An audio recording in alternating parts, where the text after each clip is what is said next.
Hello there, people of the internet. So I'm checking out some of my father's guns, and today I have a favorite of mine. This right here is a Maverick 88. The Maverick 88 is like the budget, cheaper version of the Mossberg 500.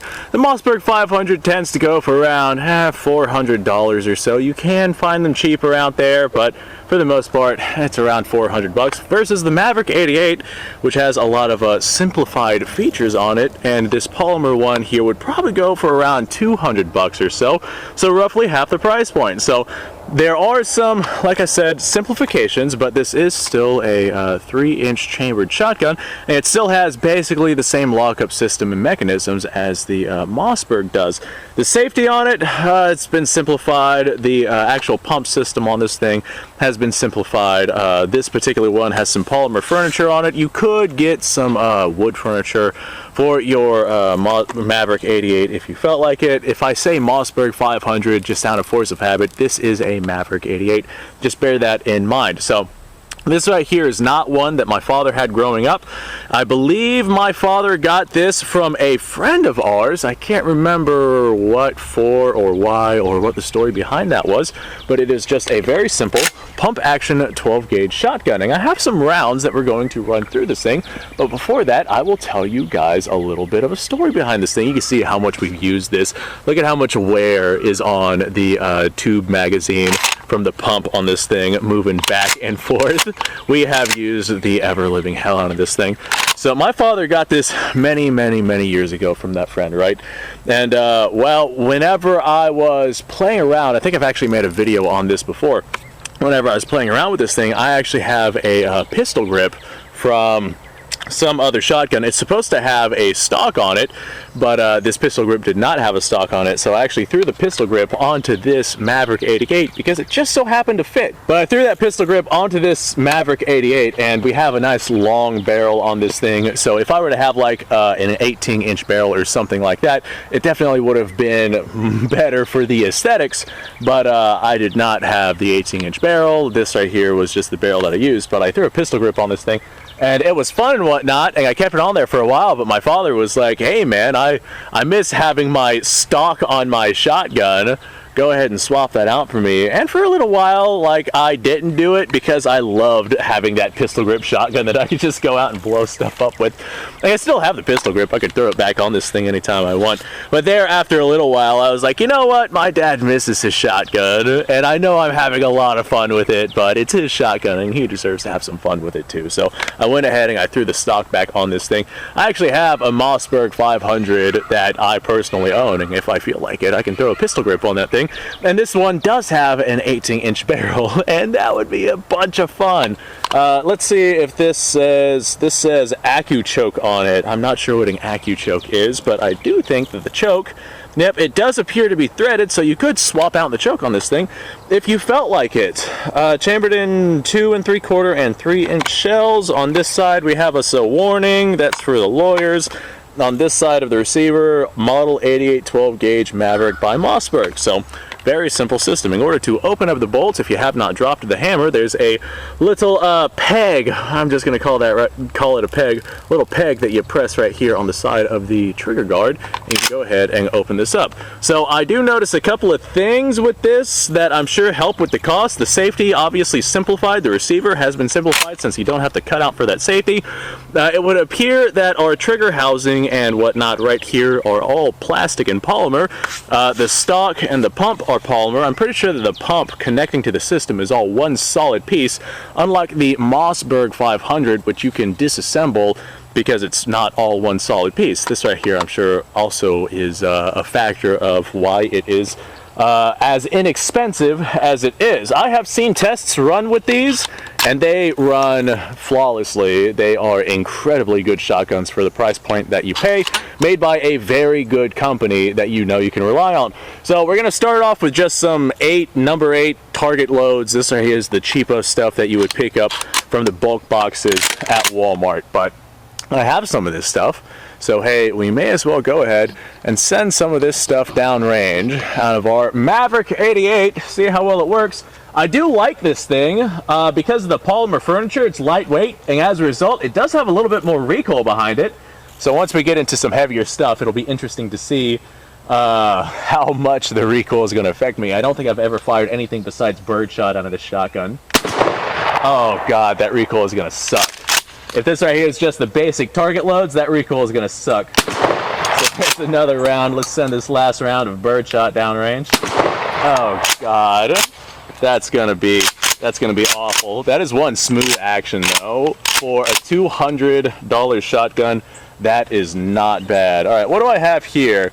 This right here is Federal double-aught buck, 2 3/4 inch. This is 9 pellet stuff. I do not know if I've ever actually shot some of this stuff, so I'm not quite sure what to expect. But I think I have a pretty good feeling on what to expect. So I'm going to aim for the steel target, actually. Send some buckshot down there. I'm not sure how much recoil this is going to have, and I'm not sure what sort of group we're going to get down there with this Accu choke on this thing. Let's find out.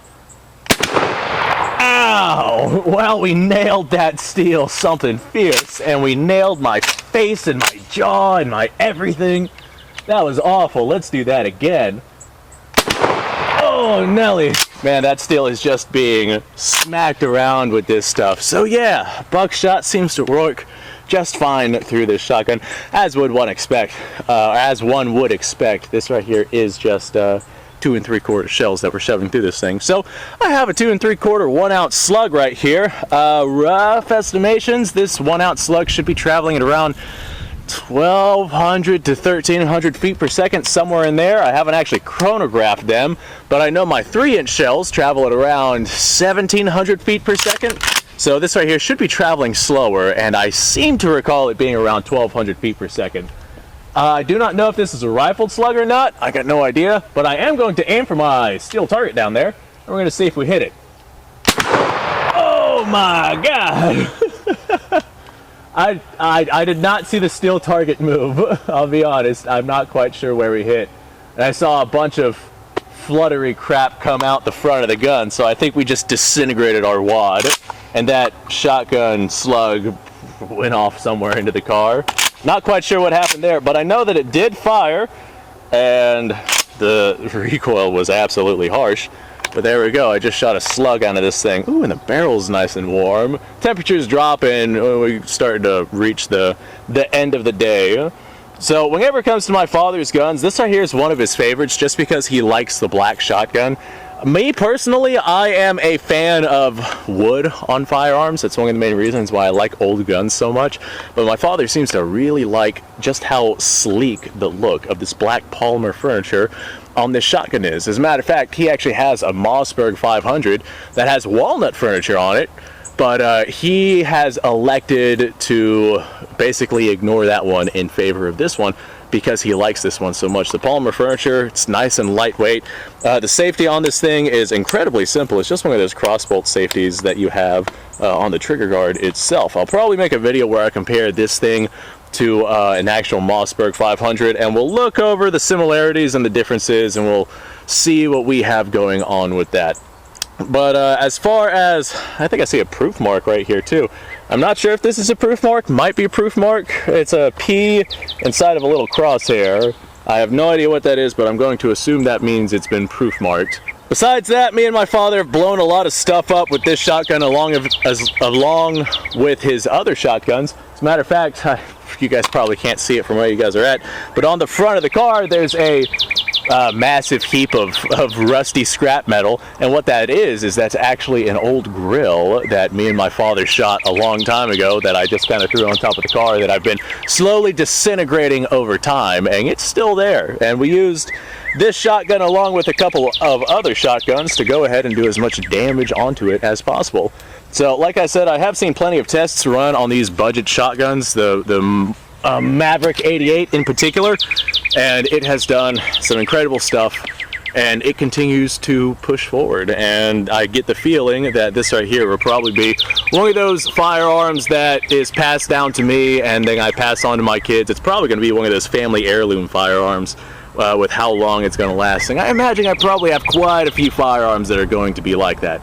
Anyway, guys, do you guys have one of these? What's your experience with the Maverick 88 series? If you do have one of these, I think for the price point that you pay on this, seeing as you could get 2 of these for, you know, every one of the Mossberg 500 series, you can't go wrong. If you want just a basic, no bells and whistles 12 gauge pump action shotgun, this right here is probably one of the best options you can get for the amount of money that you pay. Now, I will say that the barrels between the Mossberg and the Maverick are interchangeable. So hey, if you want to interchange some barrels, if you maybe have a Mossberg 500 barrel that's a different length or has a different choke on it that you want to put on your Maverick 88, then you absolutely can do that. As a matter of fact, my Maverick 88 has a Mossberg 500 barrel on it right now, and I've shot the ever-living hell out of that thing. We've shot this thing so much, I can actually see how the tip of the barrel right here is starting to change color from the heat. It's got like a little bit of a rainbow color to it now. That's pretty awesome. Anyway, folks, I'm going to start rambling on at this point if I keep going. I don't have much more to say about this other than the fact that me and my father have used this to blow up a lot of just random miscellaneous stuff. I remember one time we had like this old recliner, right? And we were gonna burn it, and I was like, you know what, instead of burning it, let's shoot it a bunch first. And we broke out some shotguns and a bunch of birdshot, and man, we shot that thing into like nothing. It was literally just a pile of cotton by the time we were done. And I believe that this right here is one of the shotguns that we used for that particular moment. That really was a fantastic time. Alright, before I start rambling on, thanks for watching, folks. Appreciate your time. Like, subscribe, share. Let me know what you guys' thoughts are down below on the Maverick 88 series. I definitely like it. It's a lightweight shotgun. As you can see, I'm just over here holding it just like this. I doubt I could do that with a heavier firearm. It's a lightweight shotgun since it is polymer. Like I said before, you could get wood furniture on it, but I'm talking about this particular shotgun. My father's shotgun. It does have a little bit of surface rust starting to show up on it, which I'm probably going to take care of whenever I put it away. I'll lather some oil or some Vaseline or something on it, and that should take care of the problem. This particular one is nice and smooth. It's nice and reliable. I don't think I've ever had any issues with this particular Maverick 88. If you have had issues with the Maverick 88, then hey, let me know and I'll stop hyping them up. So, outro. I think I've already done that. You guys go off, have yourself a fantastic day. I will see y'all in the next episode.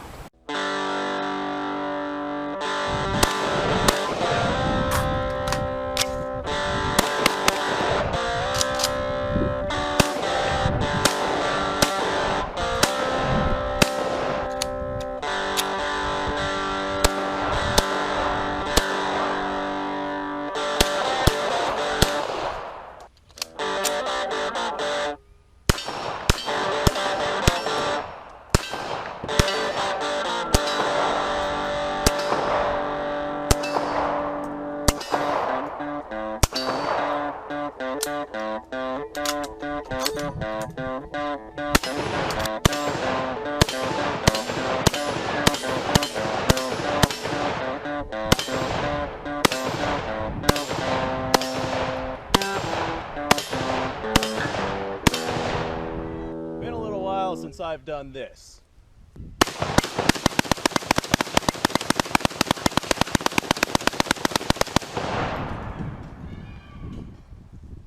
Bonnie and Clyde be damned. The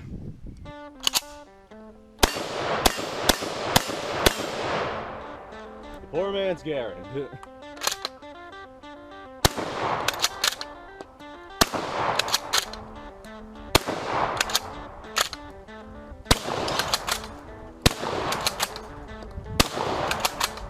Shame that bolt action shotguns aren't more mainstream.